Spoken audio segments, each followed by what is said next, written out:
Hi, I'm Jeff from New York. Please like and subscribe. Young Billionaire, Season 2, Episode 32, The Awakening of Slayer. Slayer just stood there as if he couldn't hear Jasper's orders. He remembered that Jeff was his first and only friend. How could he kill his friend? What are you doing? Why don't you do as I say? I feed you and dress you. I also give you $2,000 every month. Why aren't you listening to me? Jasper had never treated Slayer as a human being. Now Slayer's ears had turned deaf to his orders, causing Jasper to look bad in front of everyone. Jasper looked at Slayer's head and hit him 7 or 8 times, until he finally kicked him down to the floor. Bastard, you're just a dog in my eyes. Do you know that? I made you. If you don't listen to me, I'll throw you away like trash. Jasper said fiercely as he stepped on the little masked man. Slayer didn't resist and only moved slightly. Jasper was his benefactor, so he felt Jasper had the right to treat him this way. Jeff stood in front of Slayer and shouted, Danny, stand up and hit him. You're not his dog. You're a man. No one can treat you like this. Stand up. Seeing Slayer being stepped on made Jeff feel sadness in his heart. He knew that he needed Slayer to find himself to truly get rid of Jasper's control. Hearing Jeff shout, Slayer opened his eyes. He looked at Jeff and once again he felt the care and concern of his friend. But he is my master. He has saved me. I can't hit him. Slayer mumbled in confusion. No, Danny, he did save you, but you've already paid your debt to him. No one is your master, especially if he's insulting you and beating you. You should get up and fight back. Danny, get up. Jeff shouted. He hoped that Slayer could understand what he was trying to say to him. No one is my master. Slayer repeated Jeff's words. He felt a little confused. Whack! Jasper kicked Slayer in the back of the head like it was a soccer ball.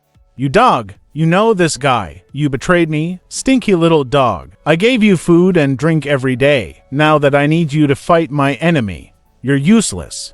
Jasper kicked Slayer again, but this time it was in the lower abdomen. He let out a blood-curdling scream. Master, no, I didn't betray you. Ever since he had started following Jasper, he had never thought that he would betray him. Danny, get up. Jeff shouted, worriedly. You don't need to wear this mask, you ugly bastard. As Jasper spoke, he kicked Slayer in the face. He wanted to remove the mask, but Slayer blocked his foot with his hands. Jasper kept kicking him repeatedly. Jasper did not know that the reason Slayer had followed him so closely was because of the mask that he had given him. The mask hid Slayer's deformed face, so he was no longer made fun of by others. The mask helped him feel like an ordinary person. If Jasper removed the mask, there might be a result that he would never have imagined.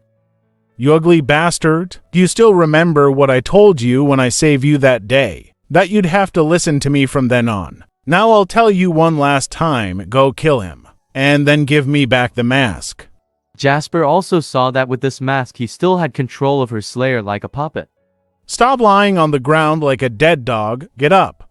Jasper grabbed him by the hair, pulled him up off the floor, and handed the knife back to him. This time he pushed Slayer forward, step by step toward Jeff. When they were only 5 feet away from him, he shoved Slayer right in front of him. Slayer's hand trembled while he held the knife. He looked at Jeff and his eyes twitched. He was extremely conflicted. Should he choose the mask or his friend? Danny, are you still not able to see what kind of person Jasper is? Don't let him control you anymore. If this continues, you won't feel happiness again. Jeff tried to persuade Slayer, hoping that he would quickly figure it out. Slayer could not hear anything. An intense battle raged in his mind.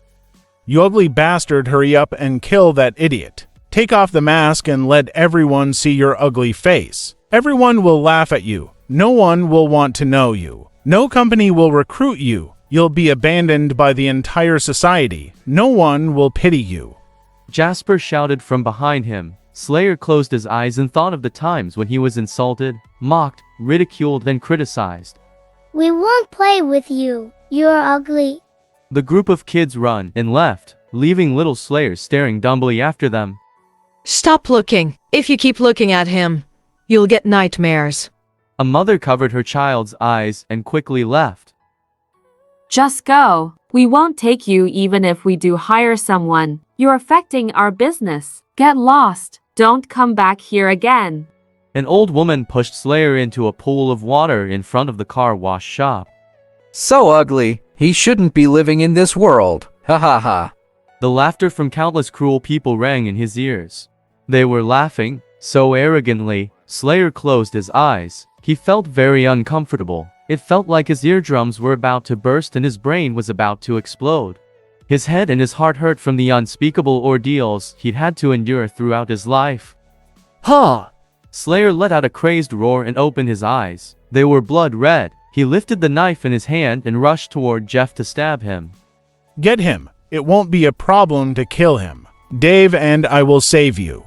Seeing that Slayer was about to kill Jeff, Jasper became excited, and his attitude became gentler as he persuaded him. Not only Jasper, but Dave and his group were also excited. Their eyes were full of expectation. They shouted, Kill him! Kill him! But Slayer stopped and looked at Jeff's face. His red eyes were still filled with rage. However, something seemed to be rolling around in his messy mind. Jeff looked at the little man. If Slayer slashed at him, he only had about an 80% chance of dodging him. If he couldn't dodge him, it would likely end in his death. But Jeff was still willing to take the risk. If he didn't trust him, how could they talk about being friends? He believed that Slayer could make the right choice. This was also a test that Slayer had to pass to find the strength to remove Jasper from his life. At that moment, Royben rushed towards Slayer. Seeing Slayer pointing the knife at Jeff, Royben was burning with anxiety. He took the opportunity to try to knock Slayer aside and give Jeff a chance to escape. But he was already seriously injured, and Slayer easily knocked him away. Royben, don't move. Are you okay? Joyce ran over to Royben and held his head as she sobbed. Slayer looked at Royben, puzzled by his actions. Weirdo, I beat that son of a bitch Dave. Leave Jeff alone. Royben shouted excitedly at Slayer. Let him go. I'll fight you one-on-one.